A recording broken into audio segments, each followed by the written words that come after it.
The doors of the Silver Oak Steakhouse swung open with a low groan, and for a moment the polished dining room fell silent. A man stepped inside, shoulders slightly hunched, wearing a threadbare flannel shirt, faded jeans, and boots so scuffed they looked rescued from a thrift store bin. His stubble was uneven, his glasses crooked, the kind of man you'd expect to see waiting at a bus stop on a cold night, not in the most expensive restaurant in Chicago. The hostess blinked her professional smile, faltering for a second. Then, with that careful tone of false sweetness, she asked, "Do you have a reservation?" The question wasn't innocent. It was a verdict.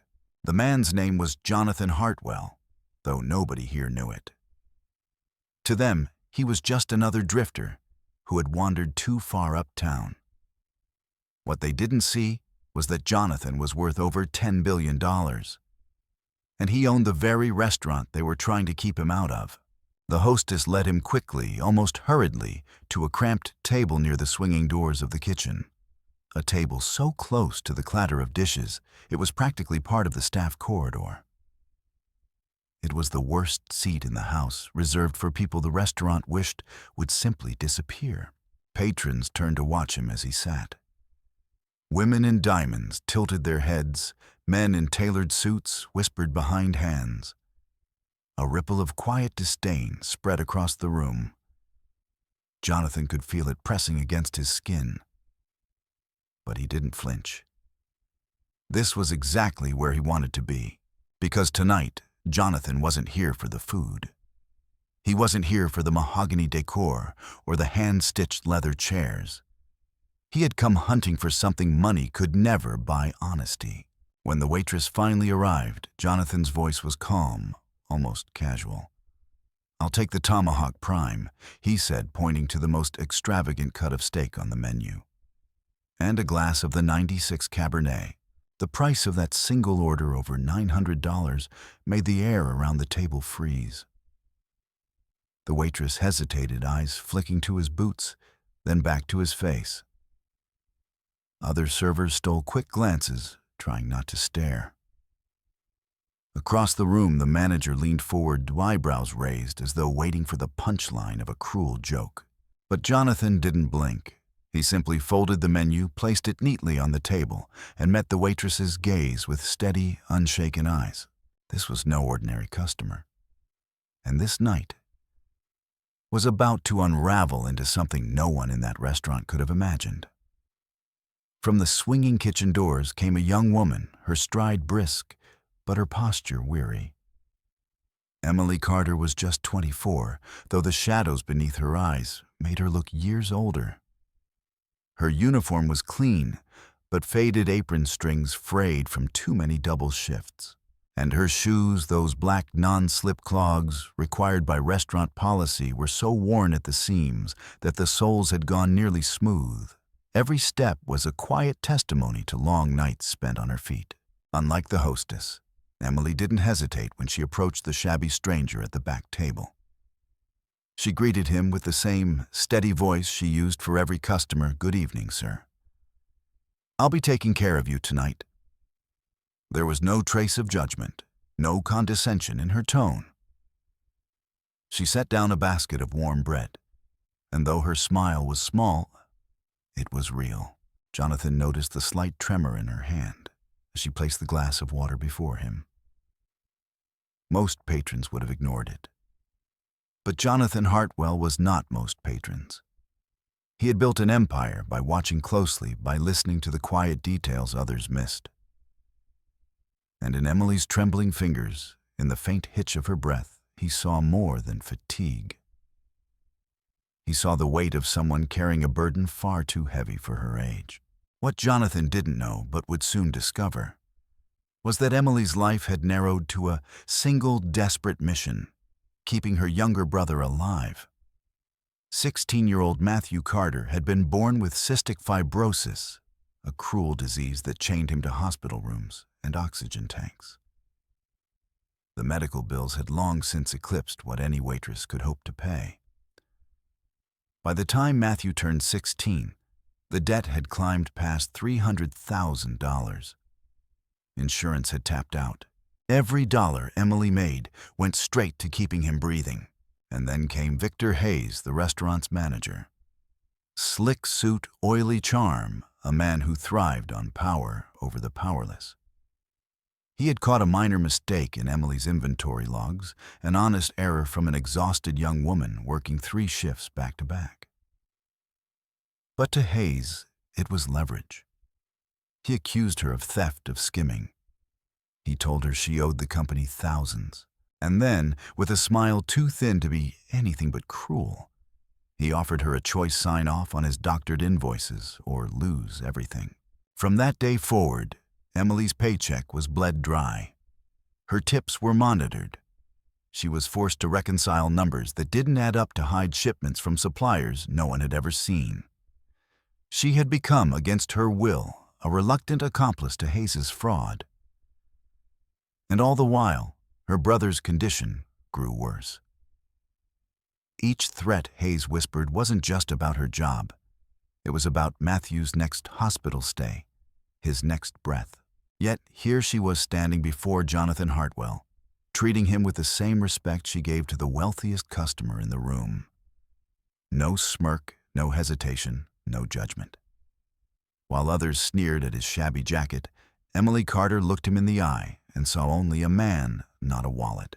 And Jonathan felt something stir inside him, a flicker of genuine curiosity. For the first time in years, he wondered if he had just met someone who might remind him what honesty really looked like.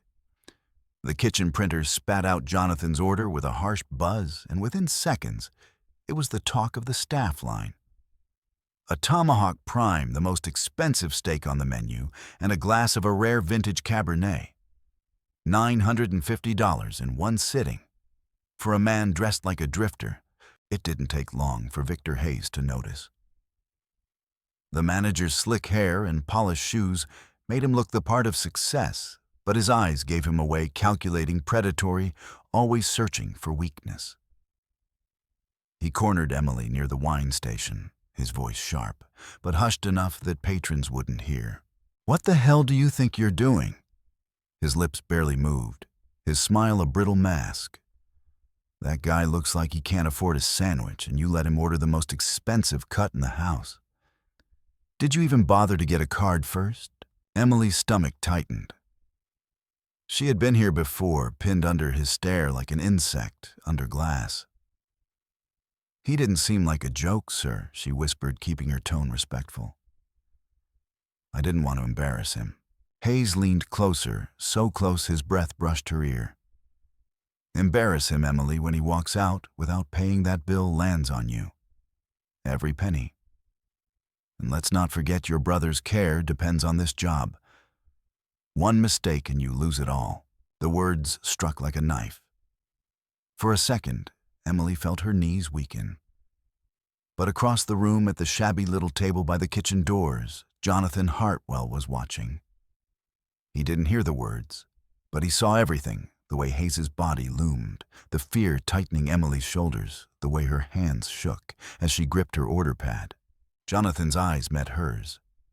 And then, with the faintest dip of his chin, he gave a silent nod. It wasn't much. Just a small gesture, almost imperceptible. But to Emily, it felt like someone had thrown her a lifeline. Someone saw her. Someone believed her. She steadied herself, nodded back ever so slightly, and walked away with the wine order in hand.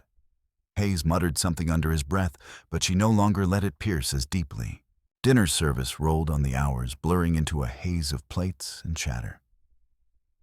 Jonathan ate his steak with slow deliberation, savoring each bite. He spoke little, though his eyes followed Emily's movements every time she passed his table. The restaurant around them carried on in its usual performance of elegance. But between the shabby stranger and the weary waitress, something unspoken was taking root.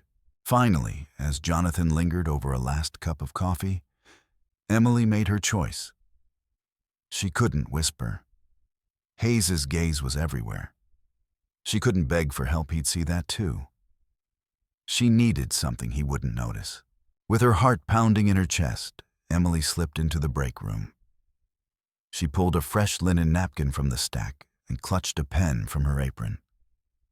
Her hand shook as she scribbled the only words she could manage. They're watching.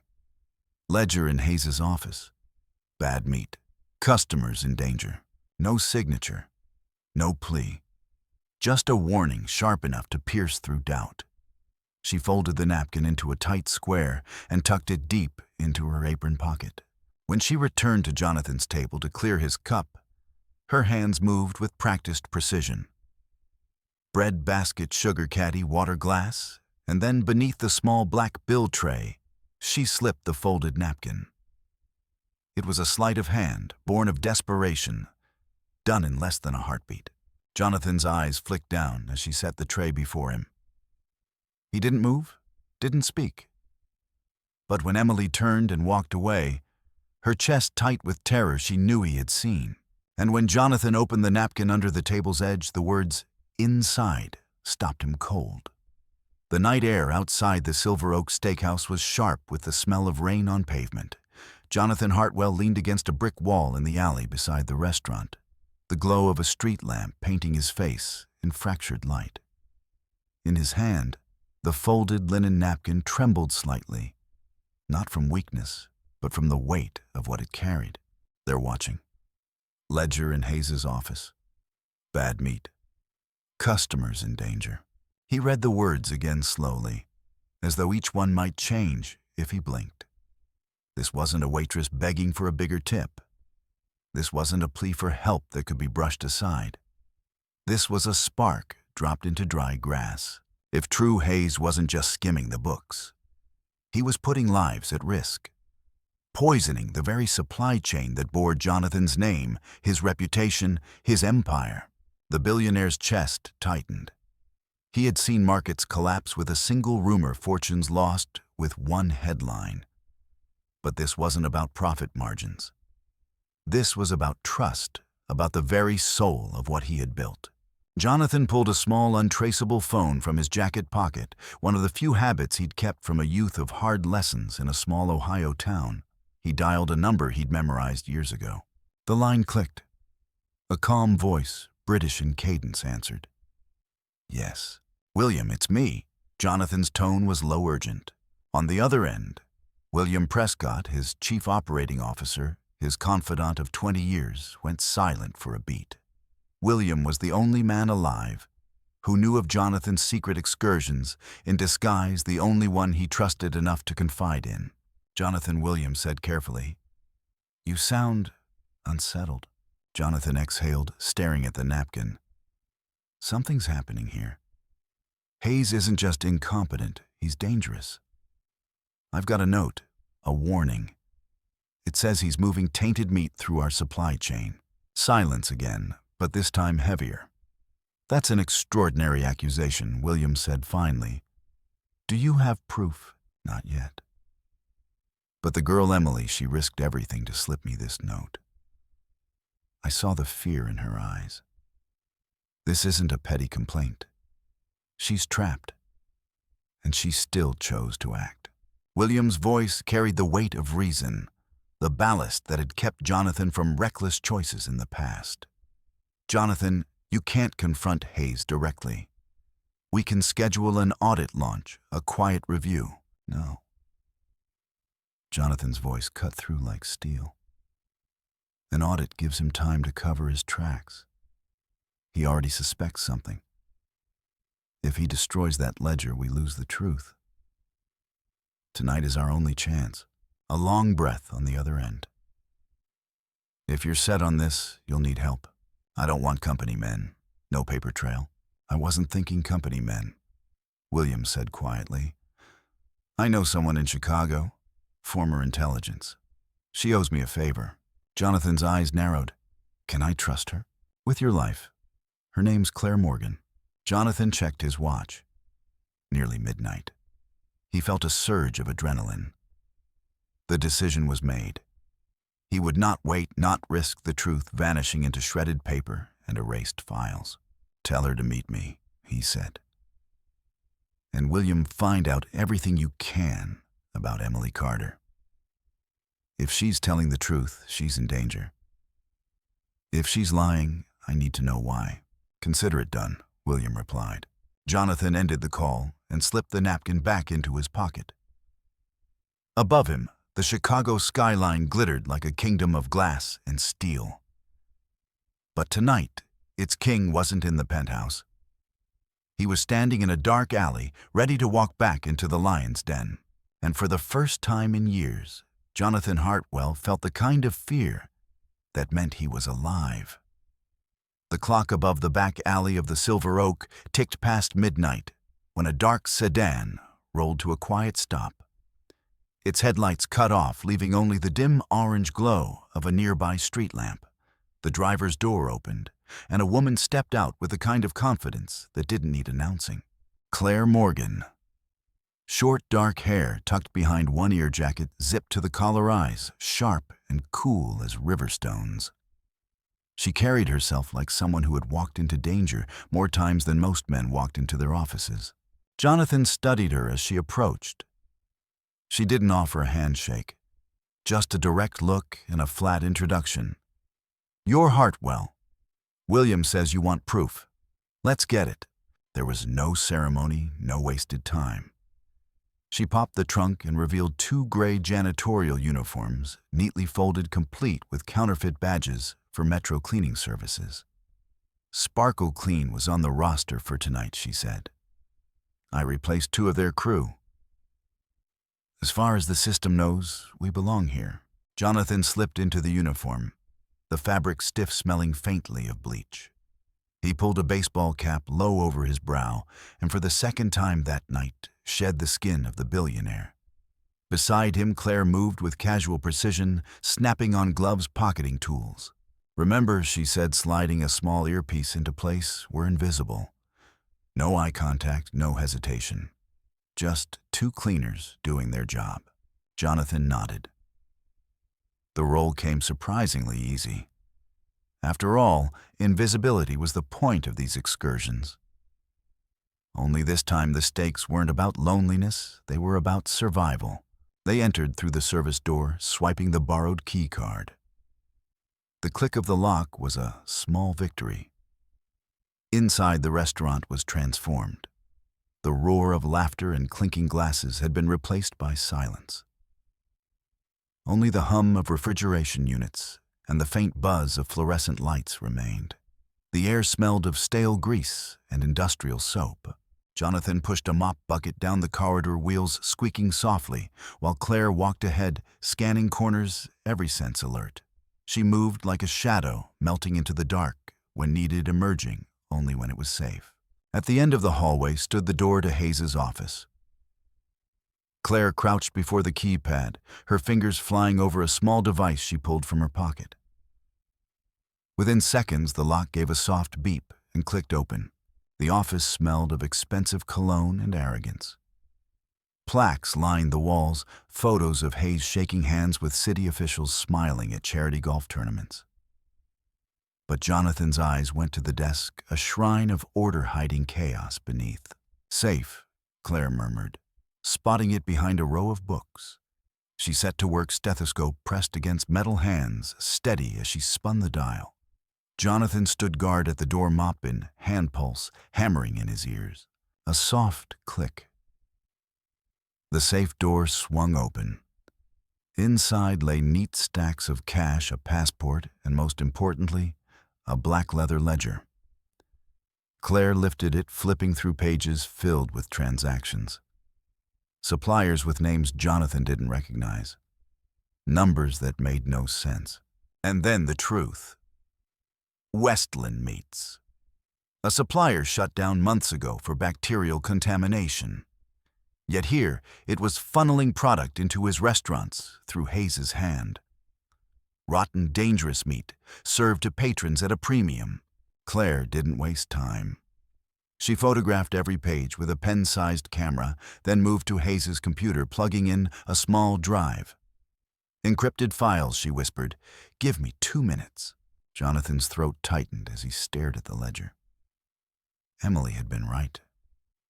This wasn't bookkeeping fraud. This was betrayal on a scale that could topple everything he had built. From the hallway came the sound of footsteps, closer, heavier, moving toward the office. Jonathan's grip on the mop handle tightened, every muscle tense. The lion's den was no longer silent. Someone else was awake. The following day dawned bright over Chicago, but inside the Silver Oak Steakhouse, the air was heavy. Lunch service was approaching. Staff hurried to polish glassware and align silverware with military precision. No one expected the storm about to walk through their front doors. At precisely 11:45, two black SUVs pulled to the curb. Their doors opened in unison, and out stepped Jonathan Hartwell. No longer cloaked in flannel and worn boots, he wore a charcoal suit that fit like steel armor. At his side was William Prescott, calm and measured, carrying a leather case. Two health inspectors followed behind their clipboards, a quiet signal that something serious was about to unfold. Inside, chatter hushed. The hostess froze mid-sentence. Servers stopped in their tracks. Even the clatter from the kitchen seemed to fall away. Everyone knew that face. The reclusive owner, the man who rarely appeared in public, was standing in their dining room. And then Victor Hayes emerged from his office, smile already plastered on his face, expecting to charm whoever had just arrived. That smile faltered when his eyes landed on Jonathan. The color drained from his cheeks. "Mr. Hartwell, sir, What an honor," Hayes stammered, rushing forward. "If I'd known you were visiting, Jonathan raised a hand, silencing him. His voice carried calm, yet cutting, reaching every corner of the dining room. "Yesterday I sat at that table near the kitchen doors. I ordered a steak, a glass of wine, and I was treated as though I didn't belong here. What I witnessed went beyond poor service." His gaze locked on Hayes. It revealed something rotten at the core of this place. Hayes swallowed hard, darting nervous glances at the inspectors. I don't know what you mean." "Our numbers are excellent, our reviews." William opened the leather case and slid a tablet across a nearby table. On screen, photographed pages of the ledger scrolled by. Transactions, Shell supplier shipments, tied to Westland Meats, a company blacklisted for selling contaminated product. The inspectors leaned in their pens, scratching across paper. Hayes's mask cracked. Sweat beaded at his temple. "This is absurd," he blurted. "These are fabricated. Someone's framing me." Jonathan's tone dropped lower, heavier. "No, Hayes. The fabrication is yours, and the proof is right here." He turned toward the staff. "Emily Carter, would you step forward?" A hush fell over the room. Emily stood near the hostess station menus, clutched to her chest, face pale. Slowly, she walked toward Jonathan, every eye on her. Hayes tried to intercept. "She's lying. She was part of it. She signed those numbers she covered for me." Jonathan looked at Emily, his expression softer now. "Is that true?" Emily's voice trembled at first, but grew steadier with each word. "He threatened me. Said he'd fire me, blacklist me, and without this job I couldn't pay for my brother's treatment. He made me sign. I never wanted to be part of it." The inspectors exchanged grim looks. One of them snapped a folder shut. "We've heard enough. Mr. Hayes, you'll come with us." Two officers already waiting by the door stepped forward. Hayes's protests dissolved into frantic excuses, his words tumbling over themselves as he was escorted out in handcuffs. The staff watched in stunned silence as the man who had bullied them for years was marched into daylight, stripped of power. Jonathan let the silence linger, the weight of it settling across the room. Then he spoke, his voice steady and resonant. "Yesterday, someone in this restaurant showed more courage than any quarterly report ever could. She risked everything to bring the truth forward, not for gain, not for glory, but because it was right." His eyes fell on Emily. "That person was you. Emily's lips parted, tears welling in her eyes. The staff shifted, whispers rising, admiration, relief, disbelief. For the first time in years, Jonathan Hartwell felt something stronger than profit margins. He felt pride. Not in himself, but in the quiet bravery of a young woman who had refused to let fear win, and the reckoning had only just begun. The dining room of the Silver Oak Steakhouse felt different now. The air seemed lighter, as though the removal of Victor Hayes had lifted an invisible weight. But the staff still stood, frozen eyes darting between Jonathan Hartwell and Emily Carter, unsure of what would come next. Jonathan turned toward Emily. His voice, no longer sharp, carried the steady warmth of someone who understood the cost of bravery. "Emily, you should never have been put in the position you were. You showed integrity when others looked away. You risked your job, your safety, even your future, because you refused to let lies stand." Emily shook her head, tears slipping down her cheeks. "I didn't do it for me. I did it for my brother. He's all I have." Jonathan's gaze softened. He had known wealth that stretched across continents, but he had also known loneliness that hollowed out the soul. In Emily's words, he heard something purer than anything money could buy: love. "Your debt to this restaurant is erased," Jonathan declared, his tone firm enough for all to hear. "From this day forward, no one will hold that threat over you again. And more than that, Blackwood Holdings will establish a medical trust for your brother's care. Every treatment, every hospital stay covered. For life." The staff gasped. Emily's hand flew to her mouth, a sob breaking free. For the first time in years, the crushing weight pressing on her shoulders lifted. She could almost feel Matthew breathing easier. But Jonathan wasn't finished. "And as for you, Emily, you don't belong in the shadows of this dining room, working under men who exploit your kindness. You belong where your courage can protect others. I want you to join our new ethical oversight team. We're building it from the ground up to make sure what happened here never happens again. You'll train, you'll learn, and you'll answer directly to me. If you want it, the opportunity is yours." Emily's knees nearly gave out. A week ago, she had been drowning one paycheck away from ruin. Now, in front of her stunned co-workers, she was being lifted into a life she hadn't dared imagine. Through her tears, she whispered, "Yes, I'll do it." Applause broke out among the staff. Not the polite clapping reserved for anniversaries or birthdays, but raw, genuine relief. They weren't cheering for Jonathan's wealth. They were cheering for Emily, for the waitress with tired eyes, who had dared to stand up against corruption and who had been seen. Jonathan looked around the room. He saw faces he had only ever read about in quarterly reports. For the first time, they weren't numbers or metrics. They were people frightened, hopeful, flawed, and brave. And he realized something he had nearly forgotten. A company wasn't measured by stock prices or glossy reports. It was measured by the people who gave it life. Later, as the sun dipped low and the last customers filtered out, Jonathan stood at the window overlooking the city skyline. Chicago shimmered in the distance, a kingdom of glass and steel. But his thoughts weren't on skyscrapers or profits. They were on Emily Carter, on a folded linen napkin, and on the quiet truth it carried. Sometimes the smallest act of courage can unravel a web of lies.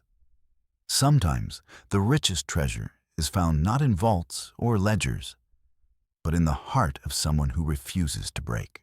Jonathan allowed himself a faint smile. For once he felt richer than ever. If this story touched you, take a moment to share it. Have you ever seen someone show courage when it mattered most? Tell us in the comments, we'd love to hear. And if you believe stories like this should keep being told, subscribe and join us. Because in the end, true wealth isn't what you hold in your hands. It's the lives you change along the way.